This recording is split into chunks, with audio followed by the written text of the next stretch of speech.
আপনি কি জানেন লাইলাতুল কদরের এক রাতের ইবাদত প্রায় ৮৩ বছরের ইবাদতের চেয়েও বেশি মূল্যবান? কিন্তু দুঃখের বিষয়, অনেক মানুষ এই মহামূল্যবান রাতটি ঘুমিয়ে বা অবহেলায় কাটিয়ে দেয়। ভাবুন তো, যদি এমন একটি রাত থাকে যেখানে কয়েক ঘন্টার ইবাদতেই আপনার হাজার মাসের সওয়াব লেখা হয়। আজকের এই ভিডিওতে আমরা জানব লাইলাতুল কদরের রাতে কোন কোন ইবাদত করলে আল্লাহর বিশেষ রহমত পাওয়া যায় এবং কিভাবে এই একটি রাত আপনার পুরো জীবন বদলে দিতে পারে। তাই ভিডিওটি শেষ পর্যন্ত দেখুন। লাইলাতুল কদরের রাত ইসলামের সবচেয়ে গুরুত্বপূর্ণ এবং মর্যাদাপূর্ণ রাতগুলোর মধ্যে একটি। আল্লাহ তাআলা এই রাতকে এত বেশি মর্যাদা দিয়েছেন যে কুরআনে একটি সম্পূর্ণ সূরা নাজিল হয়েছে, যার নাম সূরা আল কদর। এই রাতকে বলা হয় হাজার মাসের চেয়েও উত্তম একটি রাত। অর্থাৎ এই রাতে যে ইবাদত করা হয় তা সওয়াব হাজার মাস বা প্রায় ৮৩ বছরের ইবাদতের চেয়েও বেশি। তাই প্রত্যেক মুসলমানের উচিত এই রাতকে গুরুত্ব দেওয়া এবং যত বেশি সম্ভব ইবাদত করা। আজকের এই আলোচনায় আমরা জানব লাইলাতুল কদরের রাতে কি কি ইবাদত করা উচিত এবং কিভাবে আমরা এই রাতকে কাজে লাগিয়ে আল্লাহর কাছে ক্ষমা পেতে পারি।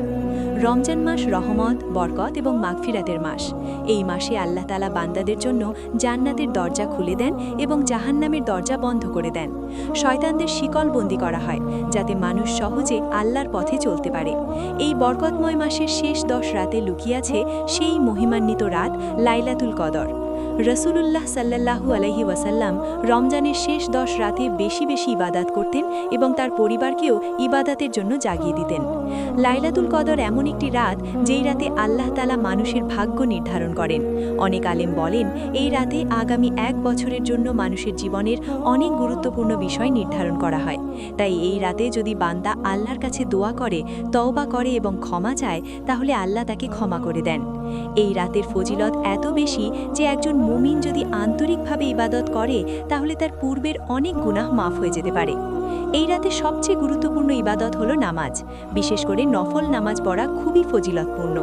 একজন মুসলমান যত বেশি সম্ভব নফল নামাজ পড়তে পারে।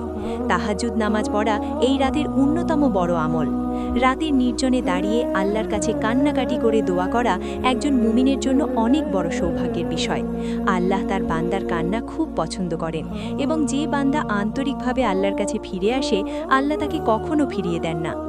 লাইলাতুল কদরের রাতে কুরআন তেলাওয়াত করাও অত্যন্ত গুরুত্বপূর্ণ একটি ইবাদত, কারণ এই রাতেই কুরআন নাজিল হয়েছে। তাই এই রাতে বেশি বেশি কুরআন পড়া, কুরআনের অর্থ বোঝার চেষ্টা করা এবং কুরআনের শিক্ষা অনুযায়ী জীবন পরিচালনার সংকল্প করা উচিত। কুরআন মানুষের জন্য হেদায়েতের আলো এবং এই আলোকে নিজের জীবনে গ্রহণ করাই একজন মুসলমানের আসল সফলতা। এই রাতে সবচেয়ে বেশি যে দোয়াটি পড়তে বলা হয়েছে তা হলো আল্লাহুম্মা ইন্নাকা আফুউন তুহিব্বুল আফওয়া ফাফু আন্নি। এর অর্থ হলো, হে আল্লাহ, আপনি অত্যন্ত ক্ষমাশীল এবং আপনি ক্ষমা করতে ভালোবাসেন, তাই আমাকে ক্ষমা করে দিন। এই দোয়াটি রাসূলুল্লাহ সাল্লাল্লাহু আলাইহি ওয়াসাল্লাম নিজেই শিখিয়েছেন। তাই এই রাতে বেশি বেশি এই দোয়া পড়া উচিত। লাইলাতুল কদরের রাতে জিকির করাও একটি গুরুত্বপূর্ণ আমল। সুবহানাল্লাহ, আলহামদুলিল্লাহ, আল্লাহু আকবার এবং লা ইলাহা ইল্লাল্লাহ, এই জিকিরগুলো বেশি বেশি পড়া উচিত। এই জিকিরগুলো মানুষের অন্তরকে শান্ত করে এবং আল্লাহর সাথে সম্পর্ককে আরও দৃঢ় করে। একজন মুমিন যখন আল্লাহকে স্মরণ করে তখন আল্লাহ তাকে স্মরণ করেন। এই রাতে তওবা করা অত্যন্ত গুরুত্বপূর্ণ। আমরা সবাই মানুষ এবং মানুষ হিসাবে আমাদের ভুল হয়। অনেক সময় আমরা জানি, আবার অনেক সময় না জেনে গুনাহ করে ফেলি। কিন্তু আল্লাহ তাআলা অত্যন্ত দয়ালু। তিনি চান তার বান্দারা তার কাছে ফিরে আসুক। তাই এই রাতে নিজের গুনাহের জন্য আল্লাহর কাছে ক্ষমা চাওয়া উচিত এবং ভবিষ্যতে আর গুনাহ না করার প্রতিজ্ঞা করা উচিত। লাইলাতুল কদরের রাতে দান সদকা করাও একটি বড় আমল। দরিদ্র মানুষদের সাহায্য করা, মসজিদে দান করা অথবা কোনো ভালো কাজে অর্থ ব্যয় করা এই রাতের বরকত বাড়িয়ে দেয়। কারণ ইসলাম মানুষকে শুধু ইবাদতই শেখায় না, বরং মানুষের প্রতি দয়া এবং সহানুভূতি দেখাতেও শেখায়। এই রাতের আরেকটি গুরুত্বপূর্ণ বিষয় হলো ইখলাস বা আন্তরিকতা। ইবাদত যদি শুধু মানুষের দেখানোর জন্য করা হয় তাহলে তার কোনো মূল্য নেই। কিন্তু যদি একজন মানুষ শুধুমাত্র আল্লাহর সন্তুষ্টির জন্য ইবাদত করে তাহলে সেই ইবাদতের মূল্য আল্লাহর কাছে অনেক বেশি।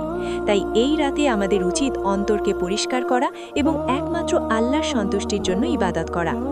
রাসূলুল্লাহ সাল্লাল্লাহু আলাইহি ওয়াসাল্লাম বলেছেন, যে ব্যক্তি ঈমান এবং সওয়াবের আশায় লাইলাতুল কদরের রাতে ইবাদত করবে তার পূর্বের গুনাহ মাফ করে দেওয়া হবে।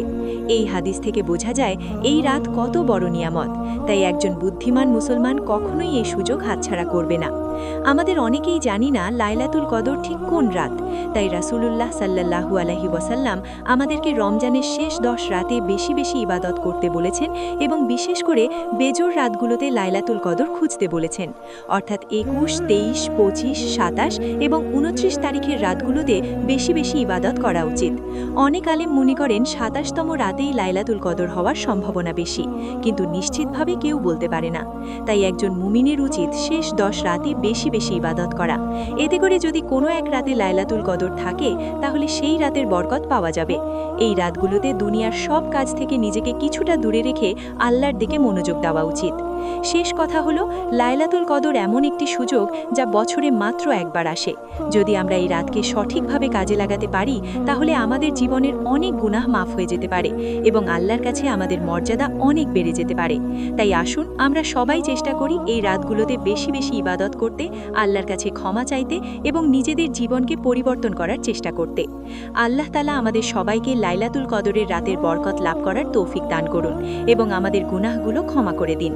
আমিন।